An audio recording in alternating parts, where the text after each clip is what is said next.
Hello future publican, WhatsApp.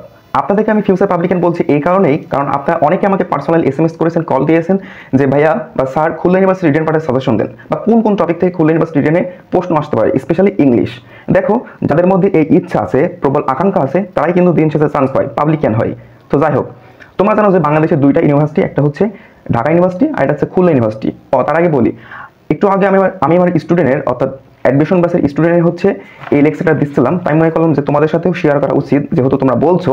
তো যাই হোক, দেখো, ঢাকা ইউনিভার্সিটি এবং খুলনা ইউনিভার্সিটি, এই দুইটা ইউনিভার্সিটি কিন্তু এখন এমসিকিউ প্লাস রিটেন এই দুইটা আছে। আর খুলনা ইউনিভার্সিটি কিন্তু দেখো বলেছে কি, এমসিকিউ হচ্ছে 60 আর রিটেন হচ্ছে 40, মোট 100 মার্ক।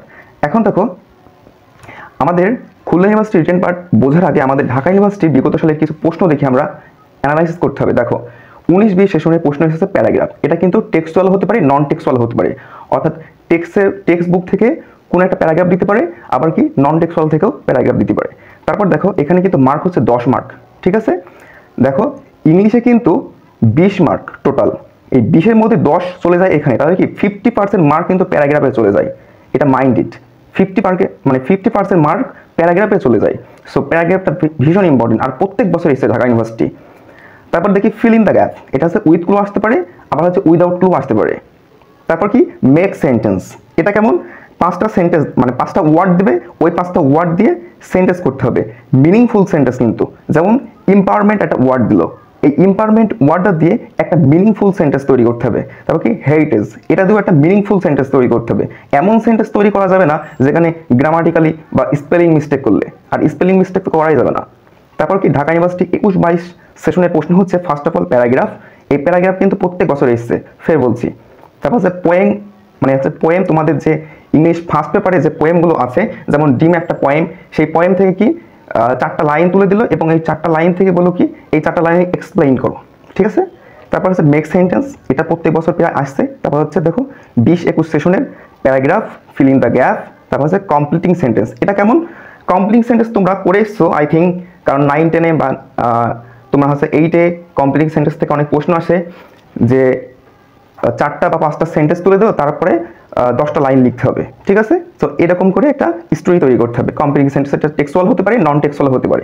এখন দেখবো আমরা খুলনা ইউনিভার্সিটি রিটেন পার্টের সাজেশন। দেখো, ফার্স্ট অফ অল হচ্ছে শর্ট প্যারাগ্রাফ। শর্ট প্যারাগ্রাফ এটা কেমন, যে টেক্সচুয়াল হতে পারে, আবার কি নন টেক্সচুয়াল হতে পারে।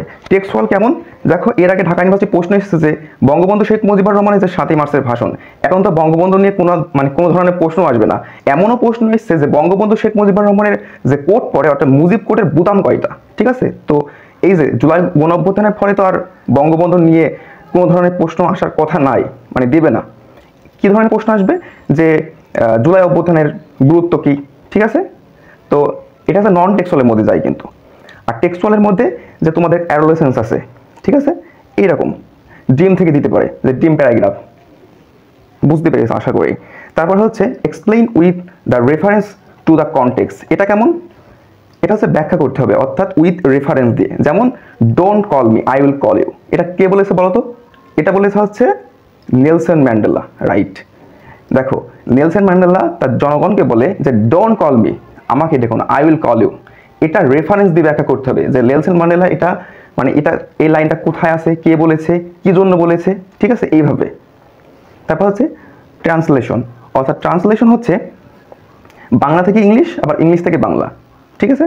যে বাংলায় 5টা লাইন দিল, ওটা ইংলিশে মানে রূপান্তর করতে হবে, বা ইংলিশে 5টা লাইন দিল, বাংলায় রূপান্তর করতে হবে। তারপর হচ্ছে gap filling with clue, without clue, ঠিক আছে। তারপর হচ্ছে সেন্টেন্স মেকিং। সেন্টেন্স মেকিং খুব গুরুত্বপূর্ণ, হ্যাঁ, এইটা গুরুত্বপূর্ণ, আমি স্টার দিচ্ছি। তারপর হচ্ছে এটাও গুরুত্বপূর্ণ, আর শর্ট প্যারাগ্রাফ এটাও তো অনেক গুরুত্বপূর্ণ, এটাও অনেক গুরুত্বপূর্ণ, ঠিক আছে। ট্রান্সলেশন অতটা, এটা গুরুত্বপূর্ণ, ঠিক আছে, এটা গুরুত্বপূর্ণ। তারপর হচ্ছে কমপ্লিটিং সেন্টেন্স। কমপ্লিটিং সেন্টেন্স কি, এর আগে আমি বলছি এবং তোমরা করছো 9-10-এ। তারপর হচ্ছে ট্রান্সফরমেশন। ট্রান্সফরমেশন কি, যে simple to complex, complex to simple, compound to complex, বা অ্যাফার্মেটিভ টু নেগেটিভ, বা অ্যাফার্মেটিভ থেকে ইন্টারগেটিভ, এইরকম। আরেকটা কি, কারেকশন। কারেকশন আমি বলি যে মানে টোটাল যে গ্রামার আছে সেই গ্রামের একটা কম্বিনেশন। দেখো, কারেকশন হচ্ছে ভয়েস থেকে আসতে পারে, কারেকশন ডিগ্রি থেকে আসতে পারে, কারেকশন হচ্ছে রাইট ফর্ম ভার্ব থেকে আসতে পারে, তারপরে সাবজেক্ট ভার্ব এগ্রিমেন্ট থেকে আসতে পারে, ট্যাগ কোশ্চেন থেকে আসতে পারে। যেমন দেখো হি অ্যান্ড শি ইজ হবে না আর হবে ফ্রেন্ডস। তাহলে এখানে দুইটা সাবজেক্ট আছে এবং অ্যান্ড দ্বারা যুক্ত, তাহলে এটা অবশ্যই যেহেতু দুইটা পৃথক পৃথক সাবজেক্ট আছে এবং অ্যান্ড দ্বারা যুক্ত, অবশ্যই এখানে আর হবে। এটা হচ্ছে কারেকশন, ঠিক আছে। বাংলা কিন্তু শুদ্ধিকরণ আছে, বাক্য শুদ্ধিকরণ ওটাই, ঠিক আছে। তারপর হচ্ছে দেখো every boy and every girl, এই যে এভরি আছে না, নাউনের পূর্বে এভরি আছে, এই যে বয় নাউনের পূর্বে এভরি আছে, তাই জন্য এখানে ইজ হবে, অর্থাৎ ভার্বটা হবে সিঙ্গুলার আর এখানে কিন্তু প্লুরাল হবে। এটা হচ্ছে সেন্টেন্স কারেকশন। তারপর হচ্ছে কম্প্রিহেনশন, অর্থাৎ কম্প্রিহেনশন কিন্তু থেকে খুলনা ইউনিভার্সিটি প্রশ্ন আসার সম্ভাবনা আছে, কারণ কম্প্রিহেনশন কি আগে বলি। কম্প্রিহেনশন একটা হচ্ছে প্যারাগ্রাফ দিল, সেটা হচ্ছে টেক্সচুয়াল হতে পারে, তোমাদের টেক্সট ইংলিশ ফার্স্ট পেপারে যে বইটা রয়েছে সেখান থেকে দিতে পারে, 10টা লাইন দিল, ওই 10টা লাইন থেকে তারপরে ABCD এইরকম 5টা কোশ্চেন লিখতে বললো, যে ওই প্যারাগ্রাফ থেকে 5টা প্রশ্ন লেখো, ঠিক আছে। তারপর হচ্ছে define the following concept in English. এটা কেমন বলতে, ডিফাইন মানে কি, সংজ্ঞায়িত করা, হ্যাঁ। যেমন হিরো, তারপর হচ্ছে কি ডিটেকটিভ স্টোরি বা সাইবার ক্রাইম, মানে এটা 2 মার্কের জন্য আসতে পারে। এটা কেমন দেখো, সাইবার ক্রাইম কি, এটা 2 মার্কের জন্য 3 থেকে 4 লাইন বা 2 লাইন সর্বোচ্চ লিখলে, এটাই।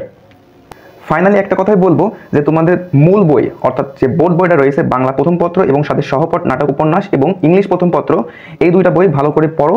এবং তোমরা অনেকে প্রশ্ন করছো যে কোন ধরনের রাইটারের বই কিনবো, অর্থাৎ কোন প্রকাশনী খুলনা ইউনিভার্সিটি রিটেন পাঠের জন্য, অত প্যারা নেওয়ার দরকার নেই, ঠিক আছে, অত ভাবার দরকার নেই। জাস্ট যেগুলো বলেছি আজ ইংলিশ দিলাম, পরবর্তী যদি সময় থাকে ইনশাল্লাহ অবশ্যই বাংলা দেবো। সো এই যে আইটেমগুলো বললাম, স্পেশালি এই যে শর্ট প্যারাগ্রাফ, এক্সপ্লেইন, তারপর হচ্ছে সেন্টেন্স মেকিং, তারপর হচ্ছে ট্রান্সলেশন, কারেকশন, কম্প্রিহেনশন, তারপর হচ্ছে define the following concept in English, ঠিক আছে। এইগুলো একটু প্র্যাকটিস করো, ইনশাল্লাহ হয়ে যাবে। আহামরি এমন কিছু নাই, ঠিক আছে। অ্যাডমিশন টাইমে ধৈর্য রাখতে হবে, আল্লাহর উপর অর্থাৎ যার সৃষ্টিকর্তার উপর বিশ্বাস রাখতে হবে যে তুমি চেষ্টা করছো, সর্বোচ্চ চেষ্টা করছো, অর্থাৎ তোমার লেভেল বেস্ট, ঠিক আছে। পিতামাতার সময় দাও, পিতামাতার দোয়া আছে আর আমাদের দোয়া তো আছেই, ঠিক আছে। পড়াশোনা চালিয়ে যাও, ইনশাল্লাহ হবেই, অর্থাৎ পাবলিকান তুমি হবেই। সো বিশ্বাস রাখো, এতটুকুই বলবো। বেস্ট অফ লাক সবার জন্য।